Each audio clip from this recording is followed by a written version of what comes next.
The sea was quiet that morning. Not still, but calm. Like it, too, had taken a deep breath. The traveler sat cross-legged on the wooden deck of his small boat, gaze cast out toward the pale line where sky met water. For once, there was no rush to bail water, fix the boat, or fight the storm. His thoughts had been running ahead again, looping in quiet spirals. What's next? What's wrong? What needs to be done? And then something whispered from within. Feel your feet. He wiggled his toes, pressing them into the warmth of the planks beneath. He noticed how the wood flexed ever so slightly with the water's rhythm.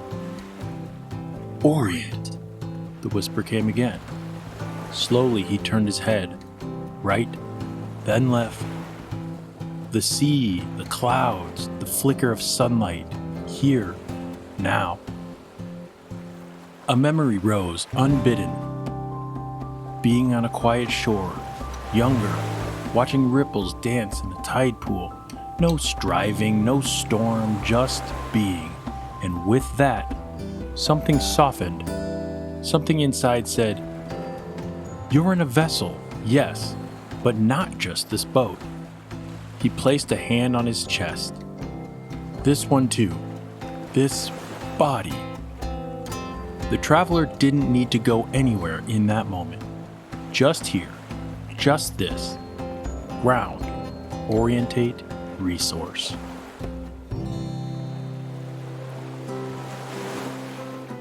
This is So What Who Cares with Laura McCarville and me, Jeff Kolaski.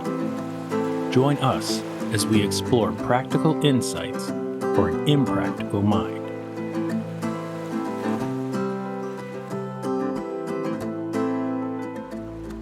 We have a body. That's right. But we are not a body. Right. Unpack that for me. So we have a body. Yeah, let's do it. Unpack that. I'm going to help you unpack that. Good. I don't know how, but I'm going to help. Well, so we have a body, but we're not a body. Here's my example. My dad lost his finger in a boating accident. So now he has 9 fingers. And when he lost his finger, you can imagine I didn't call my sister and say like, well, who's that guy now? I don't recognize this guy without his finger. Or when he comes over, I'm not like, glad you're here. Would have been nice if all of you showed up. Right. Right? I'm not because he's not his finger. Right. Right. And so a lot of times we start to identify with the sensations or experiences we have while in a body. Mm-hmm. And so a big part of the work I do, and I've been working with the body for, over 20 years in some form, as a yoga teacher, somatics, movement for trauma recovery in some form. And still, it has to be said that the essence of who you are is not the same as the body. The body is, it's just an interesting way in which we approach the world, right? Mm-hmm. Whatever the thing that animates us. And we're always discovering like the fascia, we're in a constant, like, what's this? Mm-hmm. So we have a body, but we're not a body. And yet we experience our nervous system in the body, through the body. Mm-hmm. Right. And that's where, my brain's going when you talk about that. I go to like sci-fi, for example. If I could download my consciousness into a machine, am I still Jeff? How would you respond to that? Oh, that's really good, given that we're in a, Yeah. Everyone's in a lot of AI conversations right now. Mm-hmm. If you could download your consciousness. Yeah, or like my brain. Let's just say somehow we figured out how to put my brain into a machine. My body got destroyed and does it matter what my vessel is? Am I still Jeff? I mean, that's such a great philosophical question because technically you're not in the same body you were even a little bit ago. That's a good point. Yeah. And you're not in the same body you were when you were born. Right. So, And when you say that, you're are you alluding to both the fact that it's changed mhm. through growth and through time and through weathering and things like that, but also um, the movement of molecules and whatnot? Yeah, the Yeah, like sloughing of skin, right. Yeah, just the whole sure. nature of the body. And it would probably benefit us to look at it more like our body is nature, Hmm. Okay. Yeah. Yeah. Yeah. more like a tree, um, than like a robot or some Right. kind of, but yeah, I guess so. I Hmm. guess that's an interesting way of wondering. We've had so many conversations about nervous system and um, how much of a part of like our body that is, right? Mhm. So yeah, it's connected to our brain. Of course, we're all connected and all of that. But I feel the tingling in my hands, or I feel Mhm. the whatever in my gut, or I need to wiggle my toes or whatever it may be.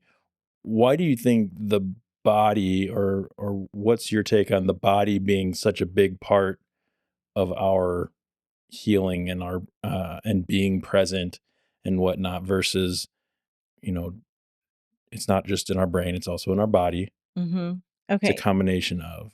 So if we think of like some of the things you just kind of shared, those were all calls to the present moment. So if we think Hmm. of the mind able to go into the past, like three rooms, the mind can go into the past and it can go into the future, or it can be in the present.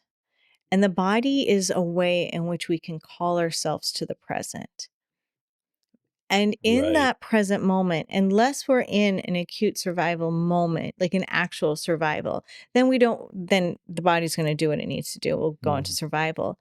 But if we're in this imaginary future or ruminating on the past, we're not in the present moment. And so when we can wiggle our toes, it can draw us to this moment. And in this moment, there's no threat. It's interesting to think about the fact that if our brain can be in three rooms, our body can only be in one, Yeah. right? I don't know Mhm. why, for some reason that I mean, that's exactly right. yeah. That's why the body does work um, as such a beautiful tool, experience, place in which we get to navigate our life, like to Mm, this moment. yeah.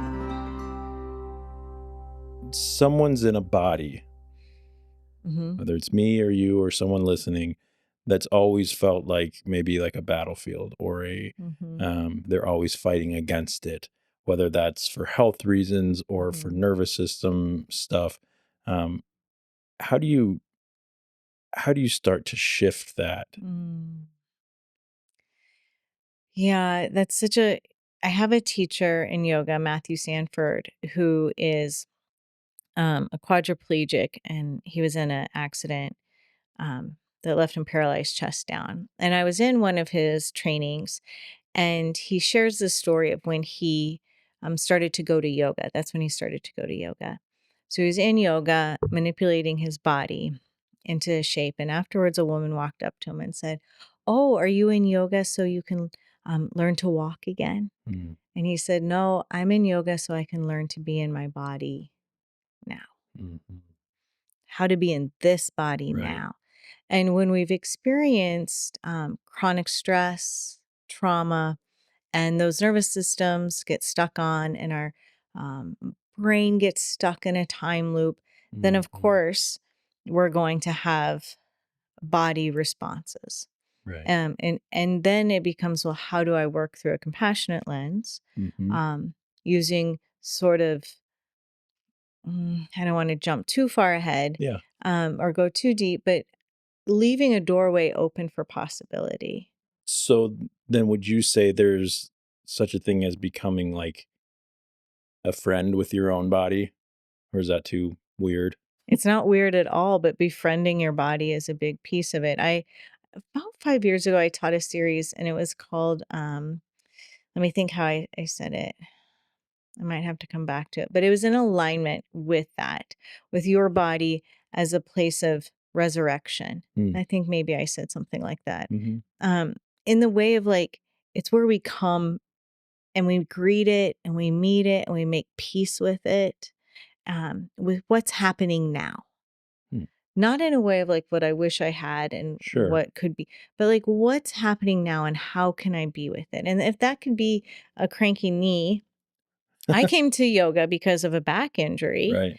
right? So it was movement. And then it took me, by being in my body, it took me down a path into understanding this like whole experience Yeah. of humaning, Yeah. you know? Humanism. Yes. How can I be a How human? can I do humans Yes. stuff? I mean, that's what we're talking about, Right. Yeah, right? absolutely. Is the body just physical? Mm. Are you talking about something else here too? Ooh, okay. I wasn't going to Uh, talk. I wasn't going to share this, but that's a good question because I'm going to go back to Matthew Sanford, okay. who tells another story that he was going into lotus pose and again, paralyzed chest down, and his femur broke. Oh my God. Yeah. Now, excruciating pain. He went and had excruciating pain. Mm-hmm. Went to the hospital and they were like, no, you don't. You're paralyzed from the chest down. Oh my God. You shouldn't have any pain. So, no pain meds. And he said, then what happened? I have full body chills. Mm-hmm. They reset his femur and he felt like what he would describe as like his energy body went, and he could feel. And the pain was gone.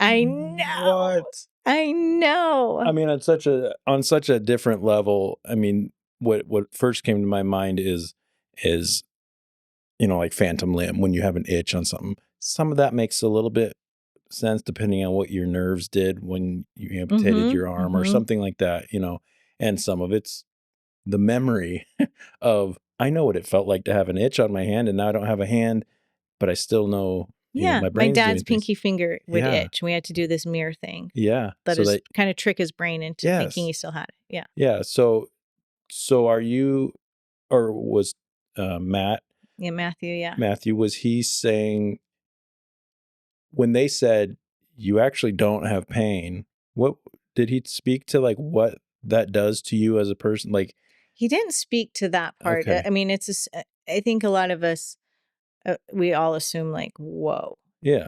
medicine got that wrong. Right. Right. And it is something that's impossible to explain to someone who's studying anatomy you can Right. touch, unlike the energetics of Right. anatomy. Now, if we went to Chinese medicine, if I brought my acupuncturist in the room, she would easily speak to that because it's studied in, in her theory and her, Right. so she would know what that is. And you treat with needles Yeah. in the physical body, the energetic body. Ah, So the lens we look through really does matter, that's right? And that's where he was really getting interesting. treatment really did matter in the way of response. And it's also wild that he would be experiencing excruciating pain Right. while simultaneously being paralyzed. So as someone who's gone through a broken bone Mm-hmm. and I'm not paralyzed, the pain did not go away when that bone was set. So it's interesting to me that how much of that is in your, however you want, brain, nervous system, or energy, that once it was set, pain was gone. For him. Right. Right. Exactly. That's what I mean. Like, so it's not just physical then. Right. There's something else going on there too. Yeah. We don't have to go any deeper into that. But we will in a not. future episode. Okay, very good. Yeah, for sure. Yeah. So what made you start paying attention to the body in this way? You alluded to a back injury. Was there a moment when it kind of clicked to you how this whole thing, like, and being your interest, because a lot of what you do is about the body. When I walked in here, you said, I've been studying the body for years and I still don't know exactly how to talk about it because it's so complex.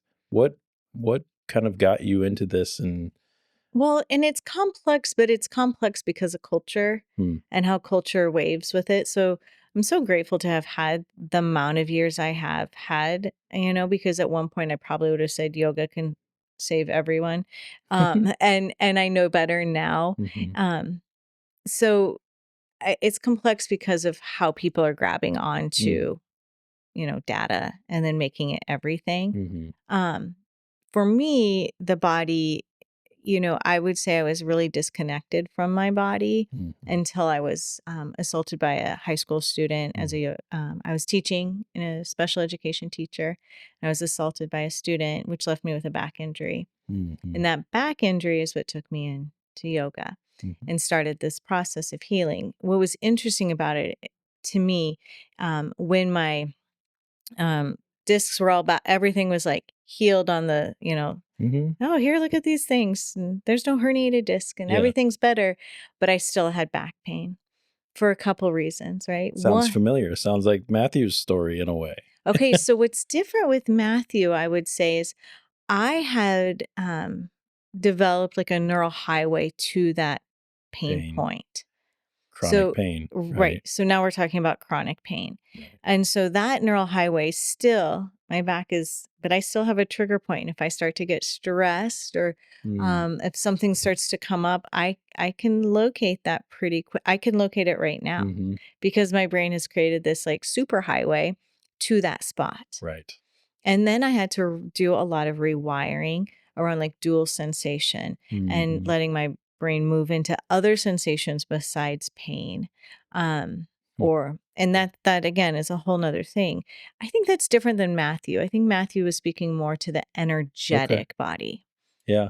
It just reminded me of that because you say, I look at the x-rays, I hear the professionals talking, and I Oh see yeah. it's good, but I still feel that. Okay, so So, in that way, that was yeah. similar of like Mhm. everyone around me saying, "You're better." And I was like, I don't feel I don't better. think I am. Yeah. Right. No, there was a couple other things that we're still walking through that healing process, because things do happen to our body Mhm. as we're growing up. And I had experiences, where I survived, childhood and adult sexual trauma. So I Mhm. had a lot of like experiences in this body.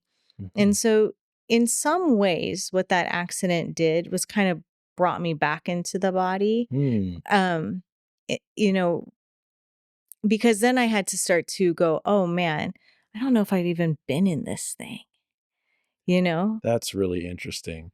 Yeah. Yeah. Not that there's, I mean, of course you can find silver linings in a lot of awful things. So there, I'm not saying that it was a good thing that you had that assault, No, no, no. but I at know. the same time, and not but, you something was triggered that said, okay, I need to focus more on being here and seeing what it's like to be in this body and how does all this work together and all of that.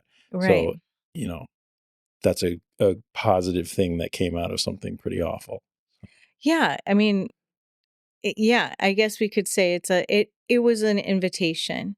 Is Yeah, how I look yeah, at it, more than quantifying positives or negatives yeah, around it. But yeah. I'd look at it more like it was an invitation, and I didn't have to accept, and that would have been okay if I Mhm. didn't.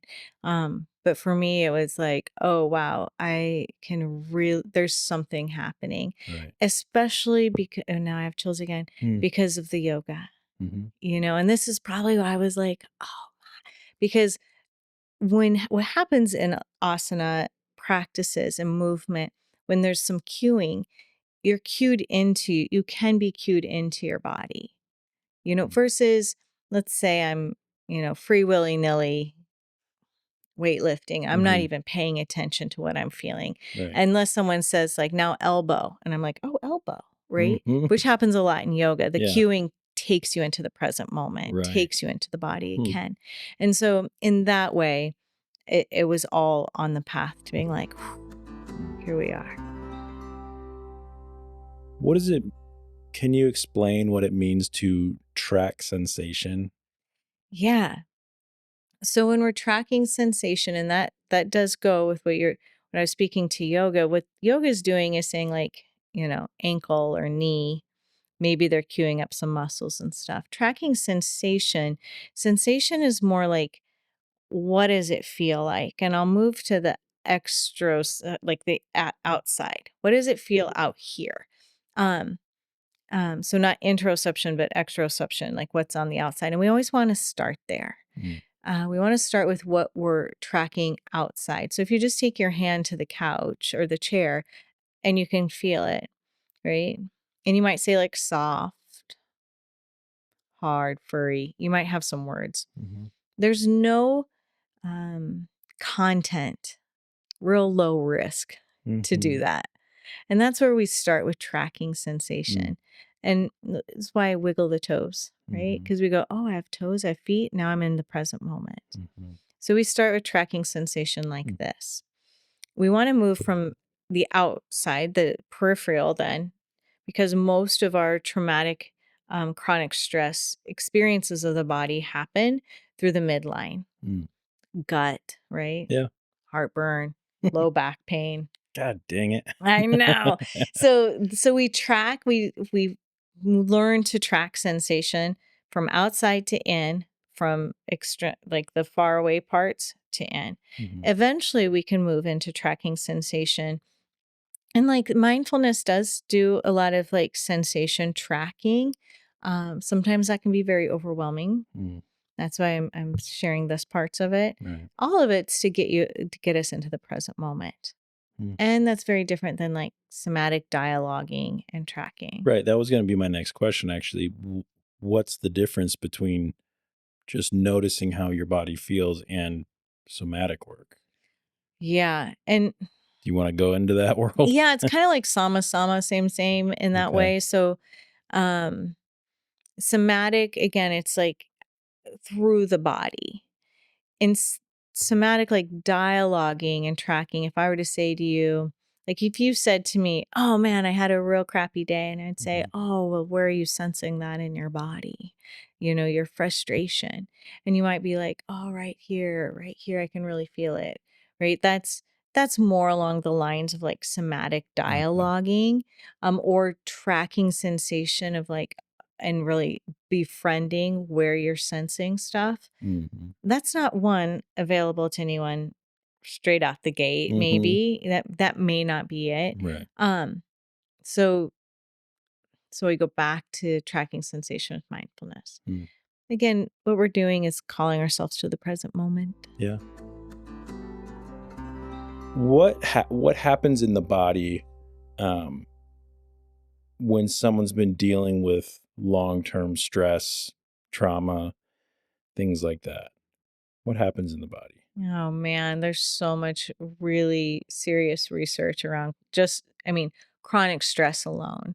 But if we look at The Body Keeps the Score is Mm. a book that came out with Bessel van der Kolk some time ago. And I'm not recommending everyone go out and get it and read it. I think Mhm. it really requires, I say that to everyone, like, please read this in tiny bits at a time if you're choosing to read it. And it may not be something um, that needs to be going into because it's really big. Mm. But there's a study done with adverse childhood experiences where he really does track what happens Mm. in the way of cancers, diseases, illnesses around adverse childhood experiences and chronic stress.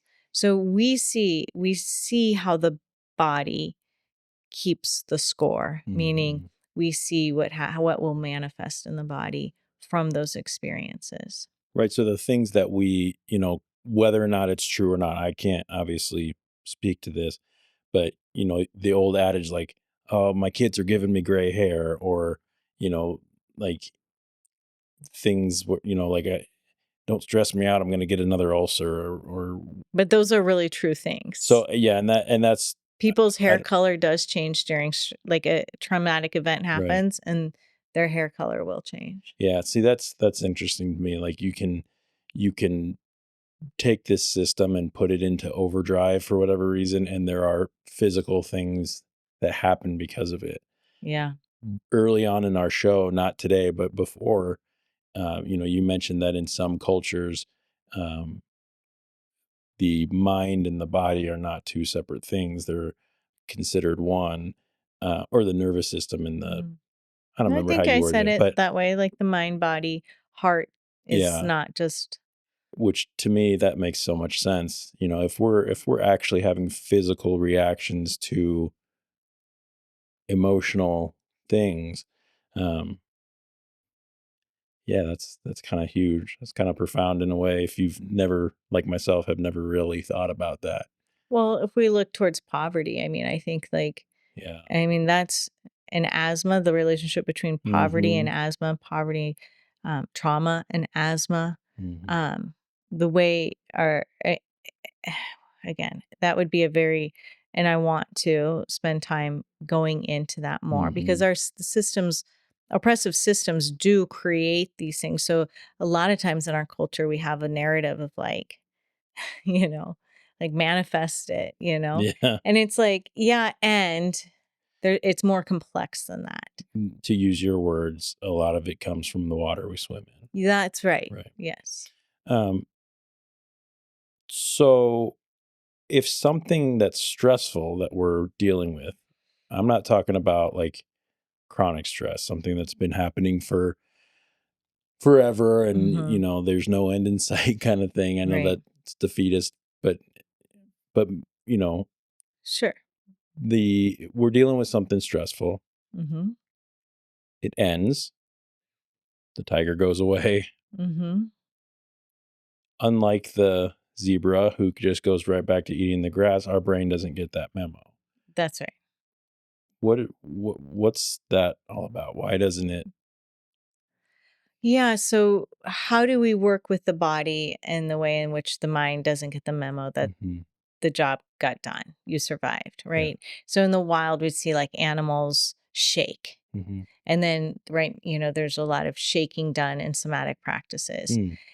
And yes, and right. So Hmm. if someone's promising you if shaking for 5 minutes is going to cure your trauma, that's not necessarily how it Yeah. goes.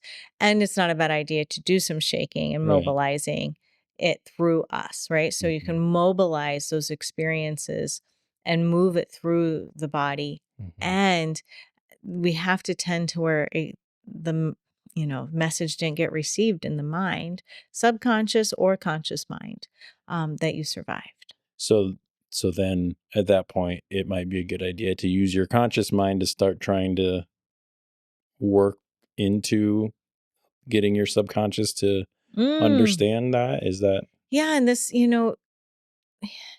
wellness, healing, this thing of the human experience, it's all relational. So relational meaning I'm in relation to my body. Hmm. There's a relationship here. There's a relationship of mind to body, and there's a relationship between you and me. And so a lot of times people say, "Oh, I've got this low back pain or this chronic, neck pain." Hmm. Okay, well, I'll just do more exercises. I'll meditate by myself. Oh, it's trauma. And it's a lot of like, I got I this. I'll got do this. this. Yeah. I'll watch a reel, Hmm. you know?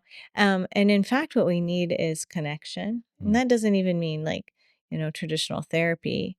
It really means like community, Hmm. support, and connection. Right. And in that way, we can start working with the conscious and subconscious mind. Mm. Can the body hold on to things that we're not even aware of? Oh, yeah, that's its like jam. Yeah. Like it can hold on. Yeah, our body holds things and we're like, I don't know why. Yeah. Right. Yeah. I think of like conversations I've had with people I love about um, not understanding why I'm feeling a certain way or you mentioned where in your body do you feel that. I don't know. I Okay. can't answer that. I can't, and what am I holding on to and why and all of that. So, Okay, I think that's really important to mention because sometimes people get hyper tuned to the body because of the experiences that they've had. And sometimes people dissociate, like check out, So mhm, my experience was like I wasn't really inhabiting a body, right? So if mhm. someone had said, "Where do you feel it, sense it?" I don't like, Don't know how to answer yeah, that. right. Yeah. It's not available to me. Mm. So it does take the peripheral coming in and growing our awareness to sensation. Why can some people not feel their body? Like, why is that? Yeah. Well, that shutdown, when we talked about nervous system, if you move into activated freeze, Mm, it looks like activated freeze looks like you're going, but you're you're still frozen, mm, right? And it makes sense. If you're experiencing something acute in trauma, to check out to survive makes a lot of sense. mm. Um, I don't really subscribe to this whole idea that you need to go back in time and feel it. That's said a lot to sexual assault Yeah. survivors. Like, you need to go back and you need to fully feel it because you weren't present. So you need to go back and fully feel it. And nah, fuck That off.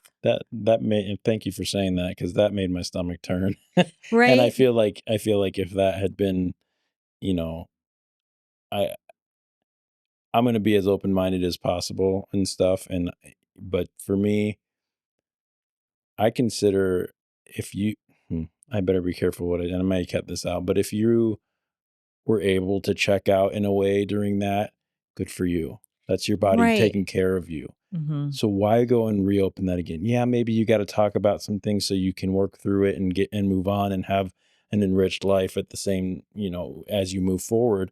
Because yeah, none of that was your fault, but now it's my responsibility to take my life forward. Hmm. But I don't think I would never want. I don't like the thought that. You have to go. Let's go back and relive that. This will be Yeah. fun. So in some therapeutic settings, some somatic settings, that is like cry more. You need to go back and do the thing. So somewhere between no Hmm. and not avoiding, like, what were the consequencing like the consequential messages in that moment, and Hmm. how do I befriend the body, and Right. how do I reckon what happened then with where I'm at now. A Right. really powerful thing to consider is if you've had um trauma that you checked out. One thing that was very helpful in my recovery around that is when I was told, you know, that you're not in that body anymore. Hmm. He never touched that body. Hmm. And that was something that no one had ever said to me. Wow. That was the first time I'd heard that in rapid resolution therapy. That I thought, yeah, yeah, that felt nice. Like, Yeah. I could just like be in my body. Yeah. This is not a quote unquote tainted body that was hurt or damaged by somebody You're not else. even, and It's he not even said, the like, it's same not even the body. same body. And he never got to your essence, Yeah. never touched who you are, Yeah. never got even as close as the conversation Mm, you and I are having now. right. So when we consider that, Hmm. those are ways in which we befriend the body. Right. And deal with an awful thing that had happened and not necessarily have to go reopen Yeah, wounds. Yeah. that's right. It's a compassionate Hmm. lens Yeah. I love that. titrated in. Yeah. Um, what are some ways that people cope that might actually disconnect them from their body without maybe them even realizing it? This is going to sound surprising. Is it? Yeah, yoga. Oh. I mean, yoga was an invitation for me to get in. Hmm. And sometimes we can go so hard and we can work out so hard and we can push so hard and we can get so nearly dissociative, kind of hypnotized by the Mm, movement that we crash out during Shavasana and call it meditation. hmm. Right. So everything has its to be Balance. weighed, Yeah. like, this is in right relationship, and it's can be playful. Like, I'm not saying I Sure. don't like to like flow out and do a Yeah. vinyasa, but if I'm at the point of like I don't even remember what I was in the class, right? Right. So even yoga Yeah. can do that. And I would imagine can go the same way with like more traditional workout routines, whether it's running or lifting Yeah. weights or something like that. You get so into that, trying that you almost, I don't know, disconnect from your body. Yeah, that disconnection's available during anything, even things that seem healthy, Right. Mm, or labeled as healthy. right. Um, Hmm. Again, we can't be present all the time. We Sure. can't be in it all the time, and a little here and there. But if our tendency is to like be checked out, get injured a lot while working out, Hmm.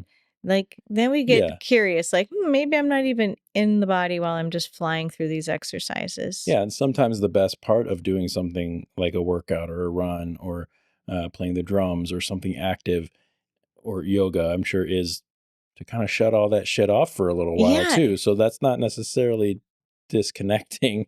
in a It's bad way, also, right? We need to be able to dissociate a little bit, yeah, right? Like those yeah, are good things to do yeah, in small yeah. doses, important. Let me do something active and healthy to Motor it out. dissociate a little bit, but not disconnect completely Right. necessarily. Yeah. Would you agree? Yeah, I totally Yeah. would agree. And you have to like check yourself, like know yourself and, Before you wreck yourself. know that's right. Right. Okay, Yeah. good. Yeah. If someone's never done any kind of work or any uh, sort of exercise to help them be more present in their body, what's some place simple that they could start? Mm. I think butterfly, like this tapping. So if you cross your arms I'm going to and try to do just, this without hitting my mic. yeah, yeah. There we And just tap, tap. Yeah. go. Do I So have to now, do it in rhythm with s- you? yeah, Am I- but watch this. Okay. I'm glad that we just had that Okay. experience because this is really cool. Go ahead and just do it yourself. I'm not going to do it. Just feel the tap. Uh-huh. Yeah. Good. And then pause. So one thing we're doing is we're creating rhythm. Rhythm is regulating. And then the other thing is we're inviting sensation. Now, and you're working with your body in relationship to your body. But then there's this other thing that can happen. So let's try and get on the same rhythm.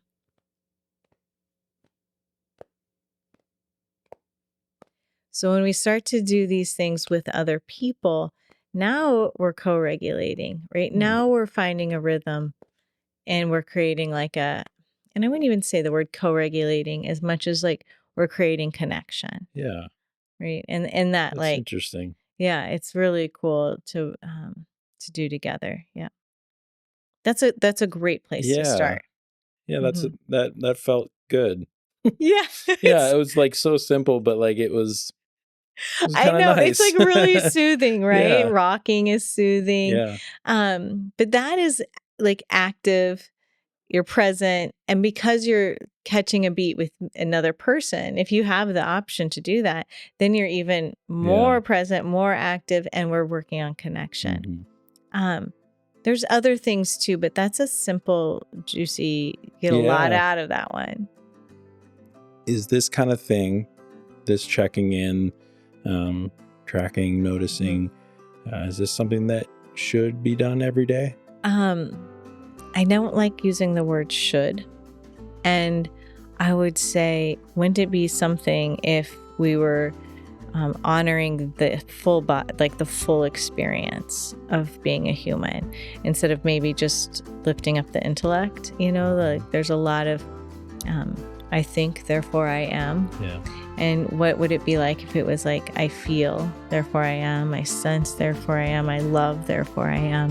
So so I would never say you should, but we would live in a very different world if we were able to track and dialogue with sensation and our experience of being in a body as, I think Sophie Strand says, a body as a doorway, right?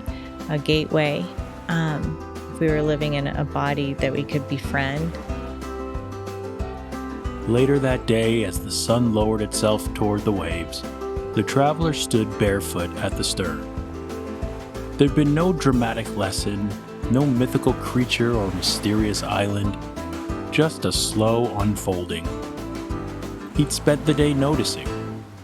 The way his shoulders softened when he looked out and saw the curve of the earth. How his breath deepened when he let it. The feel of the oar in his hands, the taste of salt on his lips. He had always trusted the boat, patched together though it was, to carry him. But maybe it was time to trust this other vessel too. The one he was born into. The one that speaks in tingles and tightness, in heat and stillness, the one that senses. There's a kind of safety in coming home to the body, not because it's perfect, but because it's here. and it's his.